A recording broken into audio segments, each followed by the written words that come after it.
अस्सलाम वालेकुम, मेरा नाम डॉक्टर अवैस अनवर है और आपको पता है कि हम सेकेंड ईयर बायोलॉजी का 6 चैप्टर जो है वो पढ़ रहे थे, क्रोमोसोम एंड डीएनए। और अब हमने बात करनी है एक टॉपिक की जिसका नाम है जीन एक्सप्रेशन या जिसका दूसरा नाम होता है प्रोटीन सिंथेसिस। देखिए, हमने इस चैप्टर के अंदर दो एक्सपेरिमेंट पढ़े थे। एक ग्रिफिथ का था जिसमें उसने बैक्टीरिया के अंदर इंजेक्ट किया था, माइस के अंदर इंजेक्ट किया था बैक्टीरिया, और दूसरा जो एक्सपेरिमेंट था वो हर्शे और चेज़ का था। इन दोनों एक्सपेरिमेंट से हमें पता ये लगा था कि वो जो मटेरियल है जिसके अंदर हमारी इन्फॉर्मेशन होती है, हेरिडिटरी इन्फॉर्मेशन होती है, वो जो मटेरियल है वो प्रोटीन नहीं है, वो डीएनए होता है। तो डीएनए हेरिडिटरी मटेरियल है, ये इसका प्रूफ थे। ये दोनों एक्सपेरिमेंट जो है इसका प्रूफ थे। यानी अगर मैं एक रेसिपी हूँ, अगर मैं एक डिश हूँ तो मेरी रेसिपी जो है यानी मेरी तमाम इन्फॉर्मेशन, मैंने कैसा बनना है, कितना बनना है, कब बनना है, क्या क्या चीज़ें प्रोड्यूस होंगी, क्या क्या वर्क करेंगी, ये तमाम इन्फॉर्मेशन डीएनए के अंदर होती है। अच्छा, अब ये डीएनए की जो इन्फॉर्मेशन है ये बाहर कैसे आती है? अब एक रेसिपी जो है उससे जब इन्फॉर्मेशन बाहर आती है तो एक डिश बनती है। तो डिश क्या है? देखिए, डायरेक्टली तो मैं नहीं बन जाऊंगा ना। ऐसा तो नहीं है कि आपने डीएनए का मॉलिक्यूल देखा और डीएनए से जब इन्फॉर्मेशन बाहर आना शुरू हुई तो मैं फ़ौरन से बन गया। ऐसा नहीं होता, बल्कि कोई छोटी सी चीज़ बनती है और उन छोटी सी चीज़ों के मिलने से मैं बनता हूँ फाइनली, या आप बनते हैं फाइनली। तो डीएनए अगर एक रेसिपी है तो उसकी जो डिश है वो होती है प्रोटीन। ये बात आपने याद रखनी है। डीएनए के अंदर जितनी भी इंफॉर्मेशन है वो जब बाहर आएगी तो उससे क्या बनेगा? उससे प्रोटीन बनेगी। अच्छा, अब आपको पता है क्रोमोसोम एक बड़ा यूनिट होता है। अगर मैं यहाँ पर दिखाऊं, क्रोमोसोम जो है ये हमारे पास एक बड़ा स्ट्रक्चर होता है। क्रोमोसोम के ऊपर आपने पढ़ा होगा कि छोटे छोटे एरियाज होते हैं कि जिसमें हमारी इंफॉर्मेशन छुपी हुई होती है। पूरे क्रोमोसोम में नहीं होती बल्कि पैकेट्स में होती है। तो ये पैकेट कहलाता है जीन। चैप्टर के स्टार्ट में आपने पढ़ा था कि ये जो जीन है या ये जो क्रोमोसोम है ये बना होता है दो चीज़ों से, प्रोटीन और डीएनए। इस वक्त हम बात कर रहे हैं डीएनए की क्योंकि इन्फॉर्मेशन डीएनए में है। तो चाहे मैं कहूँ कि क्रोमोसोम से इन्फॉर्मेशन कैसे बाहर आती है, चाहे मैं कहूँ जीन से इन्फॉर्मेशन कैसे बाहर आती है, या चाहे मैं कहूँ डीएनए से इन्फॉर्मेशन कैसे बाहर आती है, एक ही बात है। उसका आंसर क्या है? प्रोटीन। जीन अपने आप को एक्सप्रेस कैसे करती है? प्रोटीन बनवा के। क्रोमोसोम अपने आप को एक्सप्रेस कैसे करता है? प्रोटीन बनवा के। डीएनए से इन्फॉर्मेशन बाहर कैसे आती है? उससे प्रोटीन बनता है। डीएनए अपने आप को कैसे एक्सप्रेस करता है? प्रोटीन बनवा के। तो ये बात आपने याद रखनी है। अच्छा, अब इस प्रोसेस के अंदर खाली डीएनए इस्तेमाल नहीं होता। इस प्रोसेस के अंदर एक और तरह का मॉलिक्यूल है जो डीएनए से मिलता जुलता होता है लेकिन उसमें कुछ डिफरेंसेस होते हैं। वो कहलाता है आरएनए। तो ये जो आरएनए है ये भी इस प्रोसेस के अंदर, जिस प्रोसेस को आपने नाम दिया है जीन एक्सप्रेशन का, या जिसे आप कह रहे हैं प्रोटीन सिंथेसिस, प्रोटीन बनने का अमल, इसमें डीएनए के साथ साथ आरएनए भी इस्तेमाल होता है। सवाल यह है कि डीएनए का तो आपको पता लग गया था कि डीएनए के पास इंफॉर्मेशन है। वो दो एक्सपेरिमेंट थे। इन्होंने कैसे पता लगाया कि आरएनए जो है वो भी इन्वॉल्व होता है इस प्रोसेस के अंदर? तो इन्होंने बहुत सिंपल सा काम किया। देखिए, सबसे पहले तो साइंटिस्ट को ये मालूम करना था कि सेल के अंदर प्रोटीन बनती कहाँ है। तो इन्होंने क्या किया, इन्होंने कुछ अमाइनो एसिड्स के ऊपर रेडियो एक्टिव मटीरियल लगाया और सेल के हवाले कर दिया। अब जाहिर है जहाँ जहाँ वो जाएंगे आप ट्रैक कर सकते हैं क्योंकि उनमें से जो रेडिएशन निकल रही है उसे मशीन के ज़रिए देखा जा सकता है। तो जैसे ही वो सेल के अंदर दाखिल होंगे, सेल मेम्ब्रेन के बाद वो जाएंगे कहाँ पे? जहाँ पर प्रोटीन बनती है। वो एरियाज कौन से हैं जहाँ पर प्रोटीन बनती है? तो हमारे सेल्स के अंदर, यूकैरियोटिक सेल के अंदर वो एरिया होता है एंडोप्लाज्मिक रेटिकुलम। तो ये हमारे पास सेल है। सेल के अंदर ये सेंटर में न्यूक्लियस आ गया और न्यूक्लियस से आपको पता है एक गलियों की तरह का एक ऑर्गेनल जो है वो निकलता है, ठीक है। This organelle is called endoplasmic reticulum. तो अगर ये अमाइनो एसिड है जिसके ऊपर हमने रेडियो एक्टिव मटीरियल लगाया, ये जैसे ही दाखिल होगा, ये दाखिल होने के बाद जाएगा यहाँ पे। इनके ऊपर बैठे होते हैं छोटे छोटे स्ट्रक्चर जिसे आप कहते हैं राइबोसोम्स। ये राइबोसोम्स वो स्ट्रक्चर होते हैं जिनका काम प्रोटीन बनाना होता है। तो इन्हें नज़र आया कि जो भी अमाइनो एसिड हमने रेडियो एक्टिव मटीरियल के साथ लगाकर डाले थे वो हमें न्यूक्लियस के अंदर नज़र नहीं आए, बल्कि वो हमें साइटोप्लाज्म के खास हिस्से में नज़र आए और वो ऑर्गेनल कहलाया राइबोसोम। राइबोसोम को जब इन्होंने स्टडी किया तो इन्होंने देखा कि ये जो राइबोसोम है ये दो चीज़ों से मिलकर बना है। एक तो ये बड़ा कॉम्प्लेक्स है, इसके अंदर तकरीबन 50 डिफरेंट तरह की प्रोटीन्स पाई जाती हैं राइबोसोम के अपने अंदर। राइबोसोम का काम है प्रोटीन बनाना, लेकिन राइबोसोम के अपने अंदर 50 डिफरेंट तरह की प्रोटीन्स जो है वो पाई जाती हैं। और राइबोसोम के पास एक अदद मॉलिक्यूल होता है जो कि आरएनए कहलाता है। इस मॉलिक्यूल को हम कहते हैं RNA. R is for ribosome, क्योंकि आरएनए की मल्टीपल टाइप्स होती हैं। तो राइबोसोम के अपने पास एक अदद मॉलिक्यूल होता है आरएनए। इससे इन्हें अंदाजा हुआ कि भाई आरएनए चूंकि राइबोसोम में मौजूद है और राइबोसोम का काम प्रोटीन बनाना है, इसका मतलब आरएनए भी कहीं ना कहीं इन्वॉल्व है प्रोटीन सिंथेसिस के अंदर। अच्छा, ये जो थोड़ा सा सेल को जो इन्होंने थोड़ा सा रेडियो एक्टिव मटीरियल दिया था, radio actively labelled amino acid दिए थे, इसके लिए वर्ड यूज़ किया गया है पल्स लेबलिंग। क्योंकि एक छोटा सा पल्स दिया गया था। पल्स आपकी जो आती है नब्ज, अगर आप हाथ रखेंगे अपनी आर्टरी के ऊपर तो आपको एक झटका लगेगा, फिर वो झटका चला जाएगा। बिल्कुल इसी तरह एक झटके से दिए थे अमाइनो एसिड थोड़े से, तो ये पल्स लेबलिंग कहलाती है। तो ये तो हो गया थोड़ा सा इंट्रोडक्शन, ठीक है। अच्छा, अब डीएनए और आरएनए के दरमियान जो डिफरेंस है वो आपको पता है, थोड़ा सा मैं रिवाइज करवा दूं। डीएनए होता है डबल स्ट्रैंडेड और आरएनए होता है सिंगल स्ट्रैंडेड, ठीक है, ये एक फर्क हो गया। इसके बाद डीएनए और आरएनए दोनों बने होते हैं न्यूक्लियोटाइड से। एक न्यूक्लियोटाइड के अंदर 3 चीजें होती हैं। 5 कार्बन वाला कार्बोहाइड्रेट जो हमें यहाँ नजर आ रहा है, ये जो पिरामिड जैसा नजर आ रहा है, ये 5 कार्बन वाला कार्बोहाइड्रेट है। अच्छा, इसमें और इसमें देखें अगर आप, तो आपको एक फर्क नजर आएगा। यहाँ कोई फर्क नहीं है, यहाँ कोई फर्क नहीं है, यहाँ कोई फर्क नहीं है, यहाँ कोई फर्क नहीं है, लेकिन यहाँ अगर आप देखें तो यहाँ पे OH लगा हुआ है, जबकि यहाँ पे खाली H लगा हुआ है। इसका फॉर्मूला होता है C5H10O5। This is called ribose sugar. इसके अंदर 5 ऑक्सीजन है। इसका फॉर्मूला होता है C5H10O4। This is called deoxyribose sugar. तो ये वाली आरएनए में पाई जाती है, ये वाली डीएनए में पाई जाती है। तो ये एक डिफरेंस आपने याद रखना है।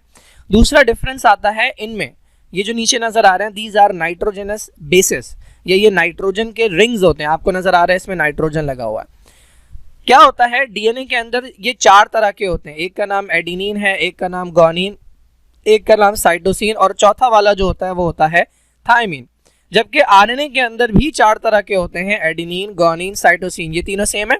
चौथा वाला जो होता है वो इसके अंदर यूरेसिल होता है। तो अगर मैं आपको एक धागा ला के दूं और मैं पूछूं कि ये डीएनए है या आरएनए, तो या तो आप ये देख लें कि उसमें शुगर कौन सी लगी है, राइबोज वाली लगी है या डीऑक्सीराइबोज वाली, या आप ये देख लें कि उसके अंदर नाइट्रोजनस बेस चौथा कौन सा लगा है, एडिनिन, गुआनिन, साइटोसिन, तो दोनों में मिल जाएगा। अगर उस धागे में थायमीन मिला तो इसका मतलब वो डीएनए है, अगर उस धागे में आपको यूरेसिल मिला तो इसका मतलब वो आरएनए है। तो ये बेसिक इन्होंने डिफरेंस बता दिया कि डीएनए और आरएनए के दरमियान फर्क क्या होता है।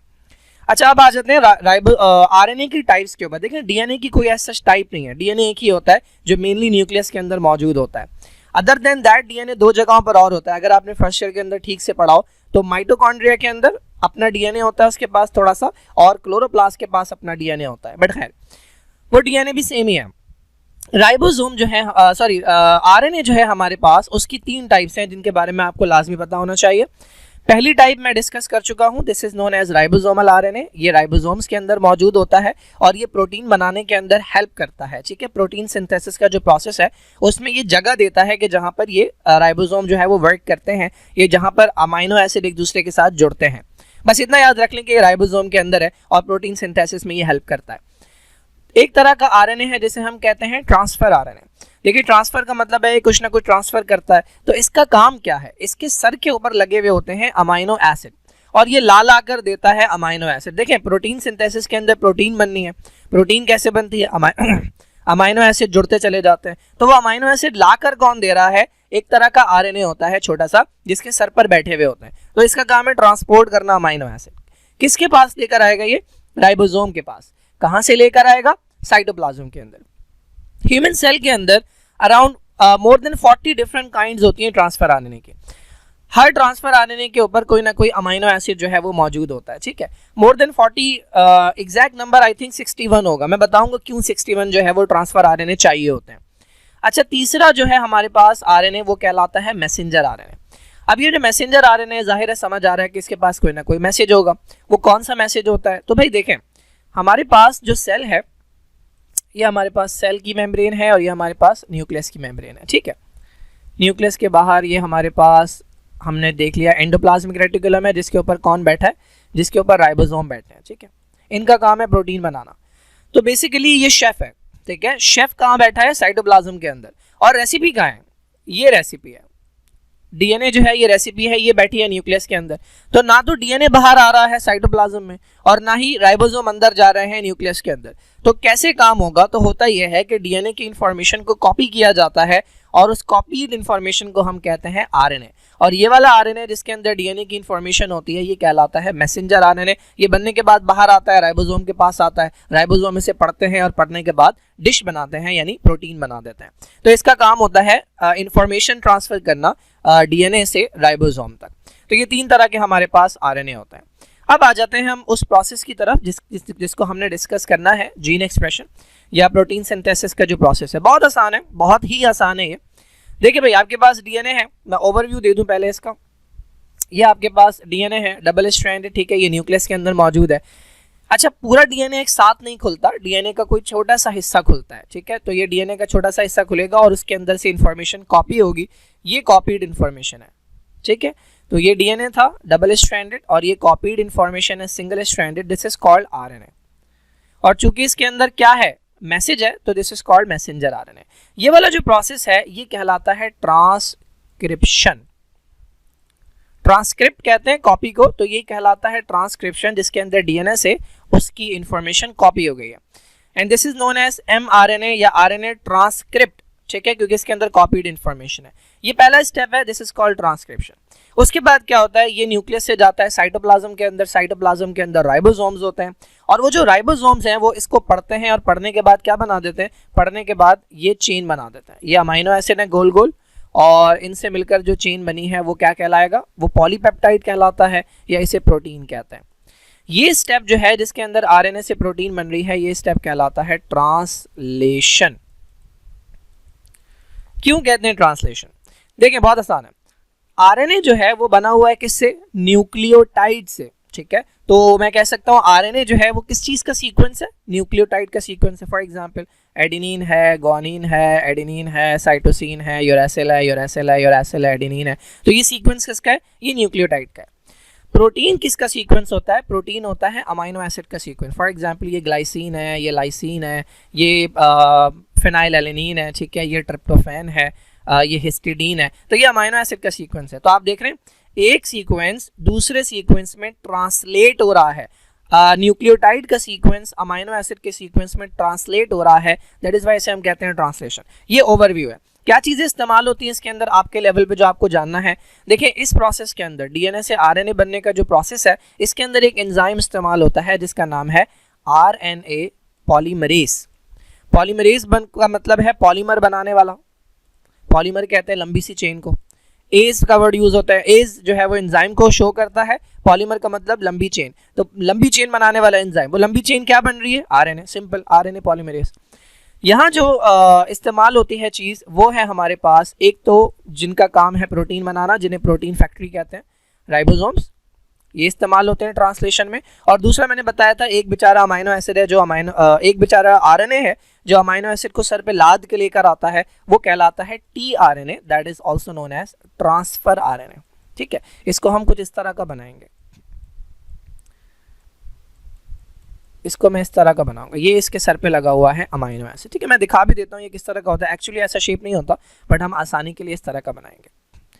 पहले मैं दिखा दूं ये so this is DNA double stranded, इससे आरएनए का बनना, मैसेंजर आरएनए का बनना, ये ट्रांसक्रिप्शन कहलाता है। एंजाइम जो इस्तेमाल होगा उसका नाम होगा आरएनए पॉलीमरेज। उसके बाद मैसेंजर आरएनए से प्रोटीन का बनना, ये स्टेप ट्रांसलेशन कहलाता है। और ये जो पूरा सीक्वेंस है ये कहलाता है सेंट्रल डॉगमा। सेंट्रल डॉगमा जो है ये पूरा वो सीक्वेंस है 2 स्टेप का कि जिसके अंदर डीएनए की इंफॉर्मेशन टोटली ट्रांसलेट होती है किसमें, अमाइनो एसिड के सीक्वेंस के अंदर। तो ये सेंट्रल डॉगमा कहलाता है। ये पूरा प्रोसेस यहाँ पर भी दिखाया हुआ है, देखें अगेन ये पूरा क्रोमोसोम है, पूरे क्रोमोसोम में इस हिस्से में और इस हिस्से में और इस हिस्से में और इस हिस्से में इंफॉर्मेशन नहीं है।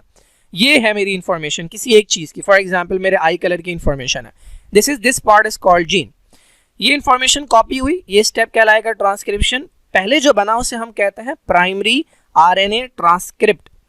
अच्छा आगे देखें क्या लिखा है, प्रोसेसिंग। प्रोसेसिंग के बाद इसका साइज क्या हो गया, छोटा हो गया। ये अभी आपको समझ नहीं आएगा, चैप्टर नंबर 9 जब आप पढ़ेंगे सेकेंड ईयर बायोलॉजी का तो आपको समझ आएगा कि इस आरएनए के अंदर या डीएनए के अंदर ना 2 एरियाज होते हैं।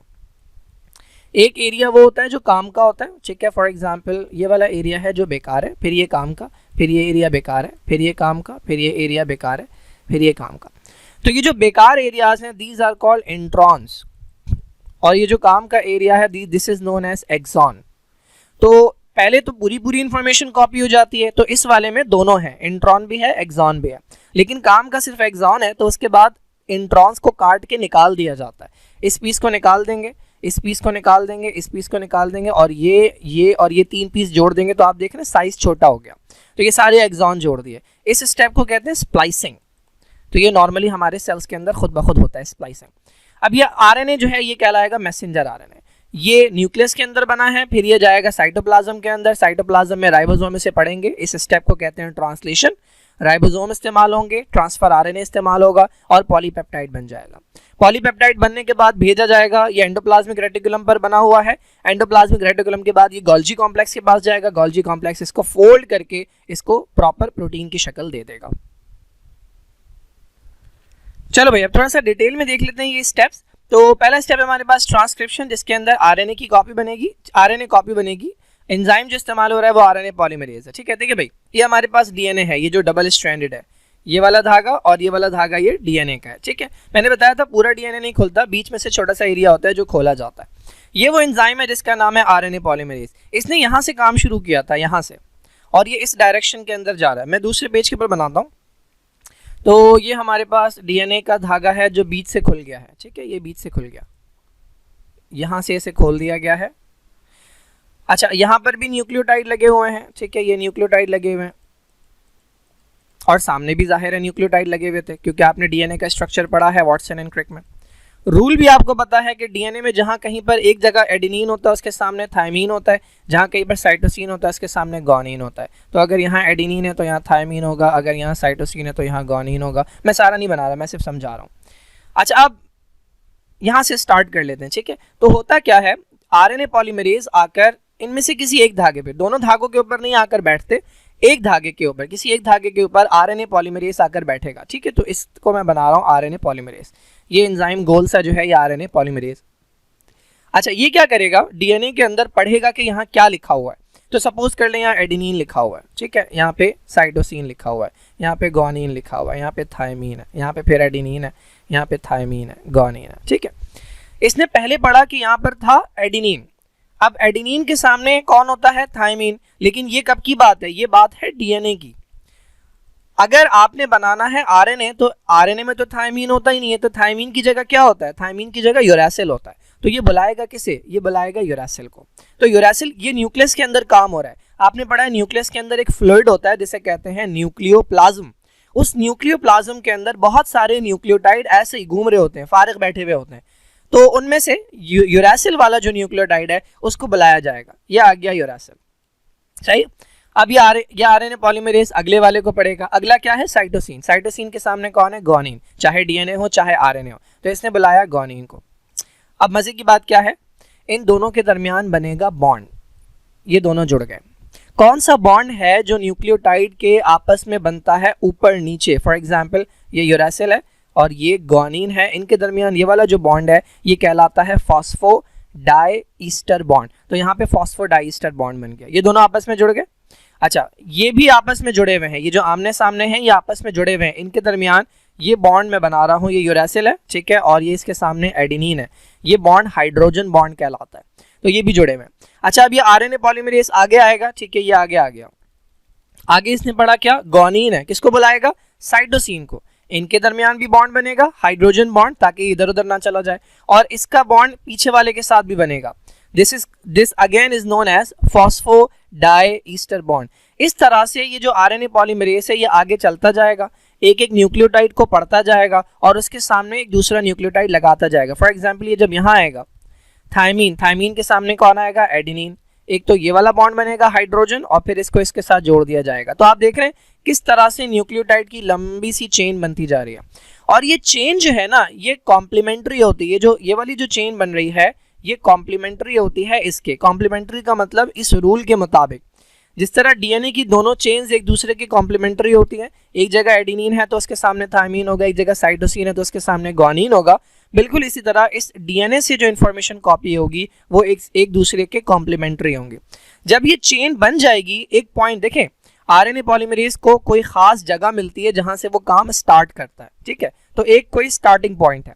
सिमिलरली आरएनए पॉलीमरेज को एक खास जगह मिलेगी जहां पर वो काम करना छोड़ देगा, एंड पॉइंट। तो जब एंड पॉइंट आ जाएगा तो वहां तक जितने न्यूक्लियोटाइड ऐड हुए थे वो बन जाएगा ये प्राइमरी आरएनए ट्रांसक्रिप्ट, ठीक है। ये लंबी सी चेन जो बन के बाहर आएगी ये कहलाएगा प्राइमरी आरएनए ट्रांसक्रिप्ट। मैंने आपको बताया था इसके अंदर काम की चीजें होती हैं और बेकार चीजें होती हैं, इंट्रॉन और एक्सॉन। फिर इंट्रॉन्स को काट दिया जाएगा और एक्सॉन्स को मिलाकर मैसेंजर आरएनए बनाया जाएगा।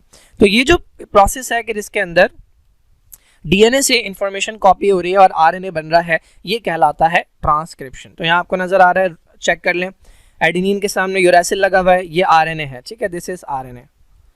साइटोसिन के सामने ग्वानिन, ग्वानिन के सामने साइटोसिन, एडेनिन के सामने अगेन यूरासिल। थायमीन ये डीएनए है, डीएनए में अगर थायमीन होगा तो आरएनए में एडेनिन ही आएगा। ग्वानिन के सामने साइटोसिन, ये जब बन जाएगी तो ये आरएनए अलग हो जाएगा इसमें से और ये डीएनए दोबारा से बंद हो जाएगा।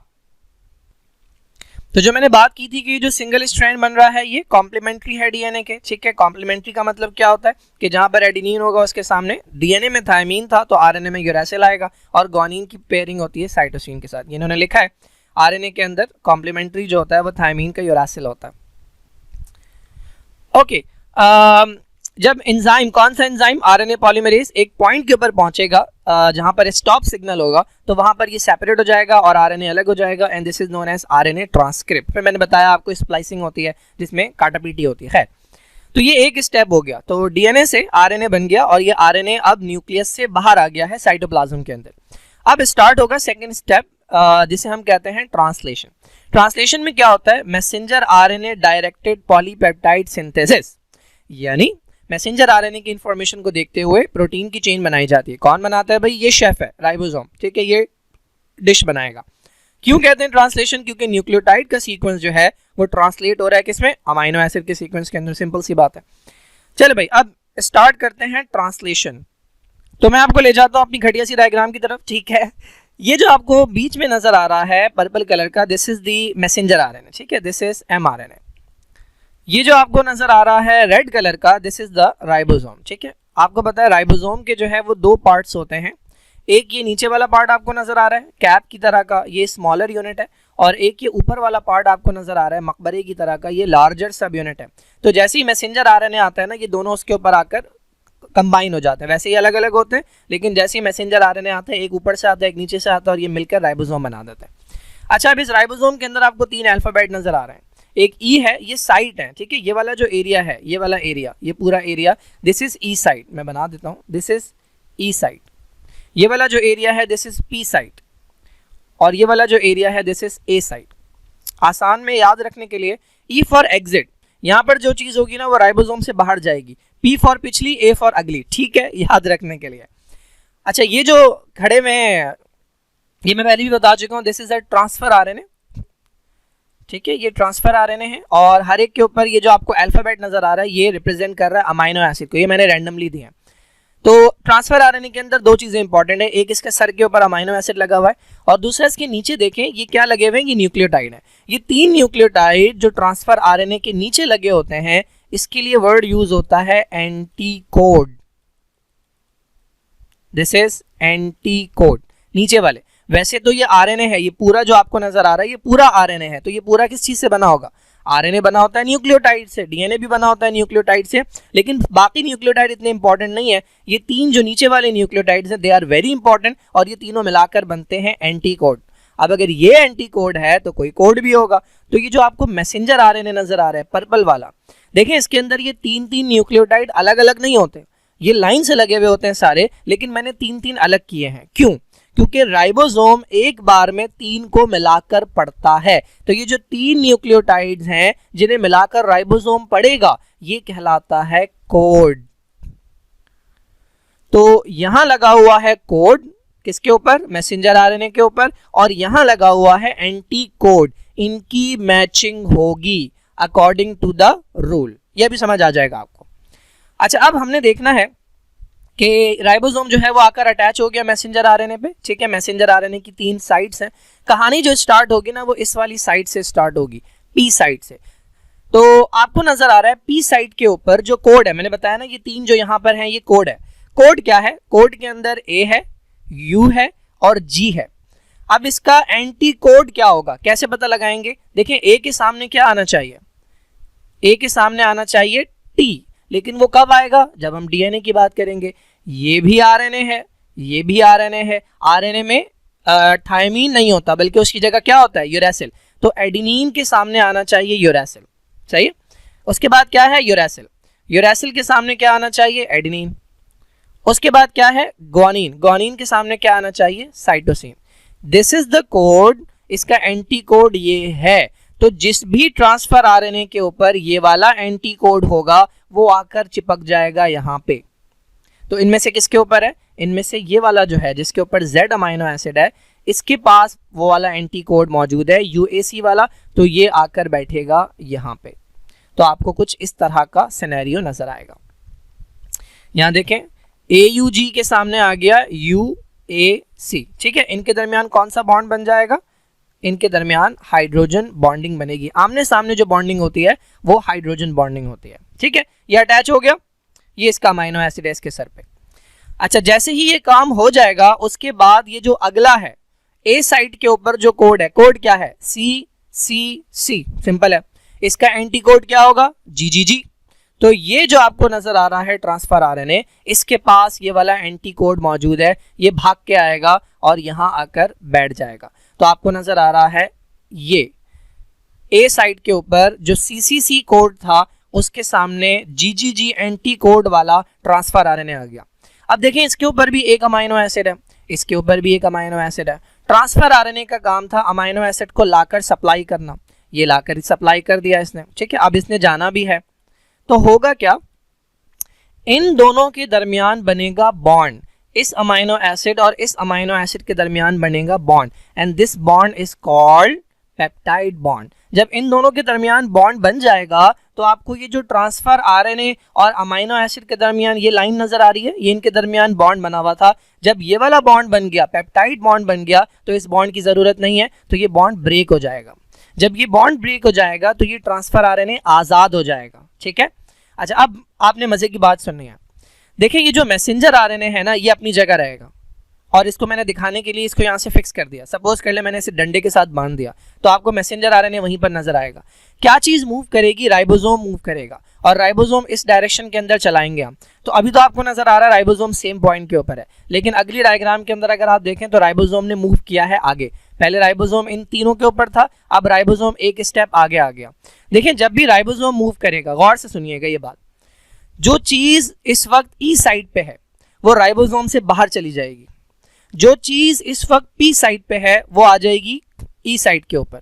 मैं इधर से बनाता हूं, जो पी साइड के ऊपर है वो ई साइड पे आएगी, जो ई साइड पे है वो बाहर जाएगी, जो ए साइड पे है वो चीज पी साइड पे चली जाएगी, और जो चीज ए साइड से आगे है वो चीज ए साइड पे आ जाएगी। समझ आ जाएगा, टेंशन नहीं ले। तो सबसे पहले देखें जो चीज ए साइड के बाहर है वो क्या है, GUA। अब अगर आप देखें तो ये आ गई है ए साइड पे, जो चीज बाहर थी वो ए साइड पे आ गई। ए साइड के ऊपर क्या चीज थी, CCC, ये जाएगी किस पे, पी साइड के ऊपर। तो यहाँ देखें ए साइड के ऊपर CCC था, अब वो आ गया पी साइड के ऊपर। पी साइड के ऊपर क्या था, AUG, अब वो जाएगा ई साइड के ऊपर। पी साइड के ऊपर AUG था, वो आ गया ई साइड के ऊपर, और जो चीज ई साइड के ऊपर थी वो चीज राइबोसोम से बाहर चली गई। अच्छा देखिए मैंने आपको कहा था कि इन दो अमाइनो एसिड के दरमियान बन जाएगा बॉन्ड, तो बॉन्ड बन गया। इसका बॉन्ड इस ट्रांसफर आरएनए के साथ टूट गया। होगा क्या, ये ट्रांसफर आरएनए अब आजाद हो गया, तो इसके और इसके दरमियान जो हाइड्रोजन बॉन्ड्स थे वो भी टूट जाएंगे, और ये ट्रांसफर आरएनए यहाँ से बाहर चला जाएगा। बाहर जाके क्या करेगा, कोई और अमाइनो एसिड ढूंढेगा। इसका काम सिर्फ यही वाला अमाइनो एसिड लाना है, इसके ऊपर कोई और अमाइनो एसिड नहीं बैठ सकता। तो साइटोप्लाज्म के अंदर जो Z अमाइनो एसिड है, दोबारा ये ढूंढेगा उसे और अपने सर पर बिठाएगा, और तैयार हो जाएगा किस काम के लिए, दोबारा ट्रांसफर करने के लिए। अच्छा, अब आपने देखा कि ए साइड के ऊपर अब एक नया कोड है। अब वो कोड क्या है, वो कोड है GUA। तो अगर कोड G हो, U हो और A हो, तो G के सामने आएगा C, U के सामने आएगा A, और A के सामने आएगा U, CAU। इस कोड का एंटी कोड है CAU। इनमें से किसी के ऊपर CAU है, बिल्कुल है, इसके ऊपर CAU लगा हुआ है, तो ये भाग कर आएगा और A साइड के ऊपर खड़ा हो जाएगा। ठीक है, ये बॉन्ड बने हुए इनके दरमियान, ये टूट जाए। अच्छा, इसके वाले टूट गए, इसका बॉन्ड अभी बना हुआ है, ये आकर बैठेगा, और कंडीशन आपको कुछ इस तरह की नजर आएगी। देखें ये CAU वाला था जिसके ऊपर A अमाइनो एसिड था, ये आकर बैठ गया यहाँ पे। अगेन इनके दरमियान हाइड्रोजन बॉन्ड बन जाएंगे ताकि ये कहीं भाग ना सके, और इसका और इसके दरमियान एक अदद बॉन्ड बनेगा, that is called peptide bond. ठीक है, अब पेप्टाइड बॉन्ड बनने की वजह से हुआ ये कि ये वाला अमाइनो एसिड और ये वाला अमाइनो एसिड इसके हवाले हो गए। तो अगेन इस ट्रांसफर आरएनए का काम क्या हो गया, इस ट्रांसफर आरएनए का काम खत्म हो गया। तो अब ये वाला जो बॉन्ड है ये ब्रेक हो जाएगा, this bond will be broken. ठीक है, ये वाला भी आजाद हो गया, ये तो बाहर चला गया। अब मैं दिखाता हूँ, ये अगली डायग्राम के अंदर बाहर चला जाएगा। तो देखें अगेन राइबोसोम एक पोजीशन आगे मूव किया। ठीक है, पहले यहाँ था, अब ये राइबोसोम यहाँ आ गया। जैसे ये राइबोसोम यहाँ आया, ये जो पुराना वाला ट्रांसफर आरएनए था जो आज़ाद हो गया था, ये वाला, ये चला गया बाहर, ठीक है। अब ये जाएगा दूसरा अमाइनो एसिड उठाने। ये वाला जो ट्रांसफर आरएनए था, इसका बॉन्ड अब टूट गया, ये भी आज़ाद, ऊपर से भी आज़ाद, नीचे से भी आज़ाद, इसने अपना अमाइनो एसिड हवाले पहले ही कर दिया था। अब ये 3 अमाइनो एसिड चिपक गए हैं इसके साथ, ठीक है। अब आप देखें दोबारा से जो ए साइट है वो खाली हो गई। ए साइट के ऊपर कोड क्या है? AAA। अब ये जो AAA है इसका एंटी कोड क्या होगा? U। तो ये वाला है जिसके ऊपर ये सही से नहीं लिखा हुआ, लेकिन ये UU है, तो ये आकर बैठेगा यहाँ पे। अगेन ये आकर बैठेगा यहाँ पे, मैं अभी डायरेक्टली बना रहा हूँ, ठीक है। ये आकर बैठेगा यहाँ पे, अपने साथ अपना अमाइनो एसिड लेकर आएगा F, इन दोनों अमाइनो एसिड के दरमियान बॉन्ड बनेगा और यही काम रिपीट होता जाएगा। राइबोसोम आगे चलता जाएगा, एक एक अमाइनो एसिड आता जाएगा, ट्रांसफर आरएनए उसको लेकर आएगा। जब वो बॉन्ड बन जाएगा, कौन सा बॉन्ड? पेप्टाइड बॉन्ड बन जाएगा, तो ट्रांसफर आरएनए का काम खत्म हो जाएगा। राइबोसोम फिर आगे मूव करेगा, ये ट्रांसफर आरएनए यहाँ से बाहर चला जाएगा और ये काम रिपीट होता जाएगा। तो 3 न्यूक्लियोटाइड को राइबोसोम पढ़ता है, इस 3 न्यूक्लियोटाइड को कोड कहते हैं। इसका एंटी कोड लगा होता है ट्रांसफर आरएनए के ऊपर, वही ट्रांसफर आरएनए आता है जिसके पास एंटी कोड हो, अपने साथ अमाइनो एसिड लेकर आता है और एक एक अमाइनो एसिड लंबी चेन के अंदर जुड़ता जाता है और ये चेन लंबी होती चली जाती है। अच्छा, ये काम कब तक होगा? देखिए, ये काम तब तक होगा जब तक कोई स्टॉप सिग्नल ना हो। हर जगह पर स्टार्ट और स्टॉप सिग्नल मौजूद है, तो जहां पर एक स्टॉप सिग्नल मिलेगा ना, वहां पर जाकर ये काम रुक जाएगा। यहां पर जो स्टॉप सिग्नल है वो ये है, ये वाला जो कोड है ना UAG, ये कहलाता है stop codon. This is called stop codon. UAG भी स्टॉप कोडॉन है, UGA भी स्टॉप कोडॉन है और UAA भी, आई थिंक मुझे सही से याद नहीं है, स्टॉप कोडॉन है। ये 3 कहीं पर भी नजर आ जाए राइबोसोम को, तो चाहे एक अमाइनो एसिड ऐड किया हो, चाहे 1000 अमाइनो एसिड ऐड किए हो, इस पर आकर राइबोसोम रुक जाता है। This is called stop codon. तो ये 3 है स्टॉप कोडॉन। ये बुक के अंदर चार्ट बना हुआ है, उसके अंदर आपको मिल जाएंगे। अगर आपने गौर किया हो, जब मैंने ये प्रोसेस स्टार्ट किया था, पहली डायग्राम की तरफ अगर मैं आपको लेके चलूं, हाँ, तो अगर आपने गौर किया हो तो जो ट्रांसलेशन की कहानी स्टार्ट हुई थी वो इस वाले कोड से हुई थी, इस वाले कोड से क्यों नहीं हुई? ये भी तो कभी ना कभी पी साइड पे आया होगा ना, राइबोसोम ऐसे ही आकर तो नहीं बैठा होगा, तो इस वाले कोड से क्यों नहीं हुई? बिकॉज ये स्टार्ट कोड नहीं है, ये भी नहीं है स्टार्ट कोड। स्टार्ट कोड होता है AUG हमेशा। This is called start codon. Ribosome तब तक काम करना शुरू नहीं करेगा जब तक उसे मैसेंजर आरएनए में ये वाला पॉइंट नजर ना आए। जैसे ही उसे AUG नजर आता है, वो काम करना स्टार्ट करता है, करता चला जाता है, जोड़ता चला जाता है, तब तक जोड़ता रहेगा जब तक उसे क्या नजर ना आ जाए, जब तक उसे UAG, UGA या UAA नजर ना आ जाए। जैसे ये नजर आता है वो अपना काम खत्म कर देता है और बीच में जितने अमाइनो एसिड आ गए उतने अमाइनो एसिड उस प्रोटीन के अंदर शामिल होते हैं। तो ये हमारे पास है प्रोसेस जिसे हम नाम देते हैं ट्रांसलेशन का, कि जिसके अंदर न्यूक्लियोटाइड का sequence, this is what is nucleotide का सीक्वेंस, ये ट्रांसलेट हो रहा है अमाइनो एसिड के सीक्वेंस के अंदर। ये मैं आपको बुक की डायग्राम दिखा दूं, ठीक है। ये न्यूक्लियस की मेम्ब्रेन है, दिस इज द DNA, इससे कॉपी बनी। ये जो आपको सिंगल धागा नजर आ रहा है, this is called messenger RNA, ठीक है। ये न्यूक्लियस के पोर्स हैं, न्यूक्लियस के अंदर आपने पढ़ा होगा होल्स होते हैं, ये न्यूक्लियस के पोर से बाहर आ रहा है। अब ये बाहर साइटोप्लाज्म है, तो साइटोप्लाज्म के अंदर ये जो आपको नजर आ रहा है structure, this is called a ribosome. और ये राइबोसोम के अंदर 2 साइट बनाई हुई है इन्होंने, एक P साइट है और एक A साइट है, ठीक है। या इन्होंने E साइट नहीं बनाई हुई, कोई मसला नहीं है। ये P साइट है पिछली वाली और ये A साइट है अगली वाली, जिसके ऊपर ट्रांसफर आरएनए आ रहा है, ठीक है। अच्छा जी, तो ये मैसेंजर आरएनए है, ये इसके ऊपर 3 न्यूक्लियोटाइड आपको नजर आ रहे हैं, 3 वैसे अलग नहीं होते। आप अगर मैसेंजर आरएनए देखेंगे तो उसके ऊपर इस तरह से न्यूक्लियोटाइड होते हैं। ये 3 अलग में नहीं होते, लेकिन ये बनाने का मकसद ये है ताकि आपको आसानी से समझ आ जाए कि राइबोसोम एक बार में 3 को पढ़ता है। तो ये 3 क्या कहलाते हैं? ये 3 कहलाते हैं code, this is the code. और ये बने हुए हैं ट्रांसफर आरएनए। देखें, ये वाला ट्रांसफर आरएनए अभी खाली है, इसके ऊपर आकर बैठेगा अमाइनो एसिड, तो ये कुछ इस तरह का हो जाएगा। और इसके नीचे आपको ये 3 एरियाज नजर आ रहे हैं, ये 3 इसके कोड हैं और ये वाला कोड कहलाता है एंटी कोड। तो ये मैचिंग होती है, कोड की मैचिंग होती है इस एंटी कोड से और वही अमाइनो एसिड आता है, ठीक है। तो स्टेप्स जो हैं, पहला स्टेप ये है कि मैसेंजर आरएनए बनेगा।